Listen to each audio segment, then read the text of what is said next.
एक बार की बात है कि गांव में एक गरीब किसान रहता। वह किसान बहुत मेहनती था, लेकिन हमेशा अपनी गरीबी के लिए वह भगवान को दोष देता था। वह अक्सर कहता था कि मेरे जीवन में जो भी बुरा हो रहा है वह सभी मेरी किस्मत का ही दोष है। मैं कितना ही मेहनत कर लूं, मेरे हाथ कुछ लगता ही नहीं है। यह बात सुनकर गांव वाले उसे समझाने की कोशिश करते थे, लेकिन किसान अपने विचारों पर ही अड़ा रहता था। एक दिन गौतम बुद्ध उसी गाँव में आए। किसान ने उनके पास जाकर अपनी व्यथा बताई और कहा कि गुरुदेव, मैं दिन रात मेहनत करता हूँ, लेकिन मेरा जीवन कभी बदलता ही नहीं। कृपया मुझे बताइए कि मेरे साथ ऐसा क्यों हो रहा है। क्या आप मेरी किस्मत का खेल मुझे समझा सकते? बुद्ध मुस्कुराए और किसान को अगले दिन एक विशेष कार्य करने के लिए उन्होंने कहा। बुद्ध ने किसान को एक झोला दिया और कहा, इस झोले को लेकर पूरे गांव में जाओ और हर घर में एक एक मुट्ठी चावल मांगो। किसान ने सोचा, यह काम तो आसान है। वह झोला लेकर गांव के पहले घर गया। वहाँ के लोगों ने खुशी खुशी से चावल दिए। दूसरे घर गया, वहाँ से भी उसे चावल मिले, लेकिन जैसे जैसे वह आगे बढ़ता गया कुछ घरों से उसे चावल नहीं मिले। कहीं लोगों ने मना कर दिया तो कहीं उसे अपमानित किया गया। शाम को जब किसान बुद्ध के पास लौटा तो उन्होंने कहा, गुरुदेव, मैंने कुछ घरों से चावल इकट्ठा किए,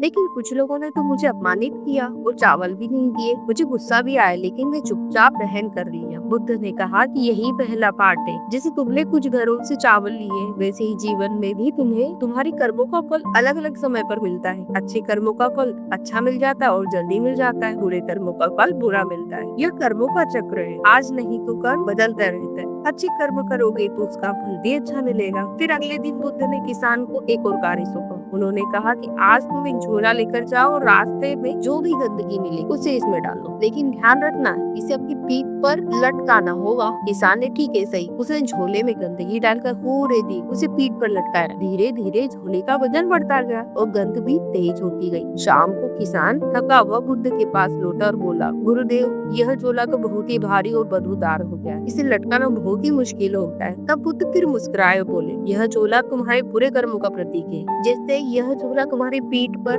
भारी हो गया है, वैसे ही बुरे कर्म तुम्हारे जीवन को बोझिल बना देते हैं। इन्हें जितना ज्यादा ढोते हो उतनी ही परेशानी होती है। किसी जीवन में बुरे कर्म करने से बचो, ताकि यह बोझ तुम्हारे साथ कभी न चले। फिर अगले दिन बुद्ध ने किसान को कहा कि अब तुम यह झोला खाली कर दो और उसमें सुंदर फूल डालो और जितना हो सके अच्छे फूल इकट्ठा करना। अब किसान ने पूरे दिन अच्छे फूल इकट्ठे किए। फिर वह शाम को बुद्ध के पास खुश होकर लौट कर आए और बोले, गुरुदेव, यह झोला बहुत ही हल्का है और इसमें से खुशबू भी आ रही है। इससे लटकाना खुशी की बात है। फिर बुद्ध मुस्कुराए और फिर बुद्ध ने किसान को समझाया कि यह झोला तुम्हारे अच्छे कर्मों का प्रतीक है। जैसे फूल तुम्हारे जीवन को सुंदर बनाते हैं, ठीक वैसे ही अच्छे कर्म भी तुम्हारे जीवन में शांति और आनंद लाते हैं। जो कर्म दूसरों को लाभ और खुशी पहुंचाते हैं वे तुम्हारे ही लिए सुखदायक बनते हैं। बस तुम्हारी समझ का होना बहुत जरूरी है। तुम अच्छा कर्म करोगे, अच्छी सोच विचार से करोगे तो उसका रिजल्ट ही अच्छा होगा। तो इस अनुभव से किसान की सोच पूरी तरह बदल गई। उसने सोचा कि उसका जीवन उसकी किस्मत नहीं बल्कि उसके कर्मों का परिणाम है।